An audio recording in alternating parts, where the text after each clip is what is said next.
Alright, so I'm just gonna get right into it. So the first reason, and this is not in any order in terms of importance, but the first reason why I decided to come back was due to reverse culture shock. Now, a lot of people know what culture shock is, but reverse culture shock is the opposite of that. So, you know, culture shock, when I first came here, I experienced it. I've never lived or been to an Asian country before, so I experienced a lot of culture shock. But when coming back, when I lived in, you know, Asia for 1 year, going back, there's a lot of things that like I'd obviously gotten used to back home, but when I went back into it, like it felt different because you'd been away for so long and you kind of have to ingratiate yourself back into society. You know, the norms are a little bit different, the way people live, the way people talk, language, food, so many different things that like you were used to before have now changed, so you kind of have to get back into that. But for me, the reverse culture shock was actually quite strong, not just from, you know, I obviously knew how to get around, I obviously had friends and family back home, I knew what to do, but mentally it was taking a toll on me, to be honest. I don't really know how to put this, but when I first got there, I expected it, right? I expected to obviously, you know, say, it's gonna take a while for me to adjust back, I'm gonna miss living in South Korea and all this stuff, but it lasted way longer than I thought it would. It lasted for the first month or so. I actually talked to some people that have been through similar experiences, and they said like, yeah, you know, it's normal, it happens to a lot of people that have lived abroad for a long time. When they do come back home, you know, the feeling is like quite strong actually, and it's hard to deal with, but it's normal. So I was like, okay, cool, I want to deal with this, it is what it is. I'm happy to be around friends and family again, but after a month I thought it would be done. 2 months later, 3 months later, I'm still feeling it, right? And it doesn't make it any better knowing that, you know, you still have friends over on this side and you get to talk to them and see them on social media and stuff, and it's just like, you know, I'm trying to get over this feeling but I can't. So honestly, even like before I ended up getting another job here, I still had the same feeling. So we're talking almost a year of just feeling the exact same way, and I kind of had to do something about it. I'm like, yo, this is not feeling right. So I told myself, I'm like, hey, I'm gonna come back, and then if my feelings change, or if, you know, for whatever reason I don't, you know, get over this reverse culture shock, or the culture shock again is too much, or I don't know, I'm just trying to figure out myself, and then this is kind of my way of doing it. So we'll see how this year goes, and then from there I guess I'll reevaluate again, and maybe I'll go back and not have the same feelings. But reverse culture shock is real, and I totally understand if anybody is dealing with that or is afraid of dealing with that once they do go back home, and I can share my experiences with you. So the second reason why I decided to come back was because of my studies. So I don't know if you guys know, but I am currently doing my MBA part-time online. So I knew that this was going to be a good opportunity for me to work and study. I could have worked and studied in Canada. I did have a job, an accounting job, which I'll talk about soon. But I used it as an opportunity to say, hey, you know, I'm, you know, studying online and something that I do see value in the future.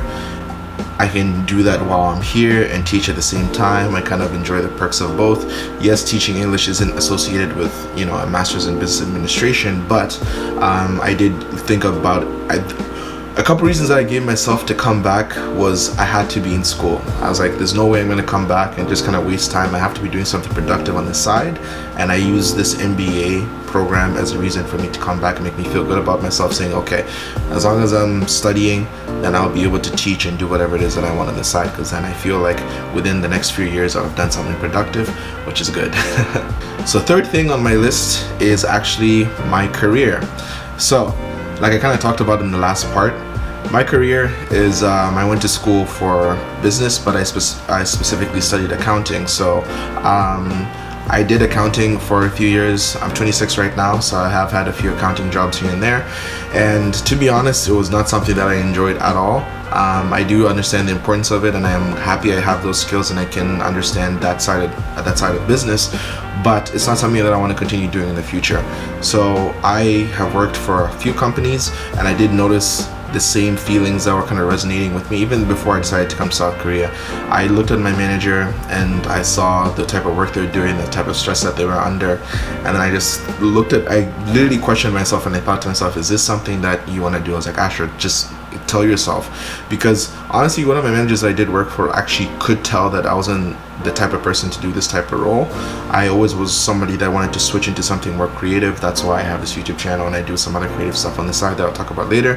But I just knew accounting wasn't for me anymore. So I decided, okay, I'm gonna have to make a switch. So I actually tried applying to some marketing and sales type jobs, but I didn't have that experience to do that. So then it got kind of tricky, and like, okay, now what am I gonna do? So as I'm trying to transition out of this accounting career, I obviously fell upon this whole teaching English in Asia thing, and it's actually been great because it's given me opportunities to think outside the box and kind of like evaluate what I want to do next and not be stuck in that system that was killing me inside, and I was dreading it going to work every single day. Even though I'm making less money here than I was in my accounting job, I'm honestly way happier doing it than I was over there. So that's definitely a big reason why I decided to come back. Number 4 is friends. So this one's obviously a little bit tricky because I have friends in Canada and I have friends in Korea, and obviously I do miss both of them, and you know, all my friends, you know I miss them and I like them and stuff like that. But I do obviously miss my friends back here. The friends that I have here are from different countries around the world, so I got to learn a lot of different things, a lot of different perspectives from them, and it was exciting. And I, kept communication with a lot of people that were back here, so I'm excited to get the chance to like hang out with them. Most of them, I'd say maybe 60 to 70% of the people that I was friends with from the first time I was here are still here. So it's kind of exciting to say like, oh, we're gonna get back to the way things were a year ago. So I'm excited to do that. Obviously the friends and family that I have back in Canada and in Zambia or wherever know that I do miss them as well. But yeah, it's just a stint in which I kind of wish that I could continue to hang out with them, and I did miss them a lot. So that was definitely a reason why I decided to come back. And the last reason that I have here is the lifestyle difference. So the lifestyle difference here is a big key in why I decided to come back for a few reasons. Number 1, I have way more personal time to myself than I did back home. I used to work sometimes like in the accounting world. I don't know if people know, but there's like closing books at the end of each month. So I ended up having to put in a lot of overtime, and sometimes I'd get really tired and stressed out depending on like the day and stuff. But here I found like the stress levels are much less, and I have way more free time on my hands to do whatever it is that I want to do. And I really, really enjoy that because I always told myself, I'm like, oh, I want to try and do this, I want to do that and do that. But a lot of people say that time is something that they don't have.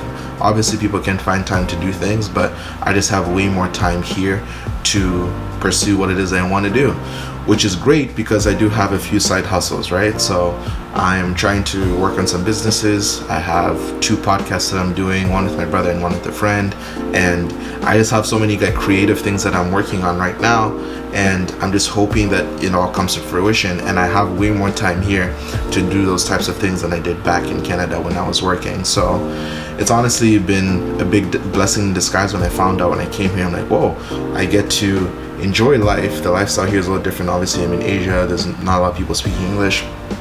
Just being in a different surrounding, it kind of helps you grow, it expands your mind, ABCD, all the benefits and stuff. And then I realized, oh, I also have more time, which is great. And then there's also the less stress. So because I think I'm a good teacher and I do a good job at that, and I'm not working as many long hours as I used to back home. So it's kind of like a no-brainer. It's like, why wouldn't I want this lifestyle? Why wouldn't I want to focus on my side hustles? I think that I'm going to be able to produce better content, or at least more interesting content for you guys, because I'm back in Korea. I'm not going to stop, making videos. And so I think it's going to be interesting. A lot of people that like I made videos for already knew a lot about Canada, and they're like, oh yeah, whatever and stuff. But they found what I'm doing here, my adventure, my pursuit, my videos, the content I'm creating is way more interesting. So I'm happy to be able to deliver that. I will try and make some drone videos in legal spots that I can in South Korea. And obviously I know traveling is an issue right now, because last time I was here I was able to visit China and Japan. So I won't be traveling until this corona situation has resolved. But everybody knows, or at least a lot of people know, that South Korea has done a great job at dealing with the virus, even though we have had a little bit of a flare up right now. So I do feel safe being here, even with the whole pandemic situation. But yeah, that's pretty much it in terms of lifestyle. I do prefer the lifestyle here right now, but I also do have my long-term goals in mind. I've kind of put everything in place to make sure that, hey, if I keep focused and I'm able to do this and this and this and this, and then also have fun at the same time, and then also just keep all my faculties in check, and I'm a much happier person, then why wouldn't I do that, right? So even me being here in quarantine for, you know, almost 2 weeks by myself in this room, I don't even have like the same mental things I was going through in terms of reverse culture shock. When I say mental, I'm not saying like I needed like psychiatric help or whatever and stuff like that. It's just I don't have that lingering feeling in the back of my head being like, why am I here? Why did I leave? Did I make a mistake? Did I do this? Blah blah blah. Like, at least I can kind of answer those questions this time around and say, okay, were those feelings that I had genuine? Were they, you know, worth resolving, or were they worth looking into? I guess over the course of this year, I guess I'll find the answers to those questions. But not gonna drag this on. I hope you guys understand my 5 reasons for coming back. Everybody back home, I do miss you. I love you guys, and yeah, let's see how this year unfolds. And thank you guys for watching. Really appreciate it. Stay dreaming, stay chasing, and I'll see you in the next one.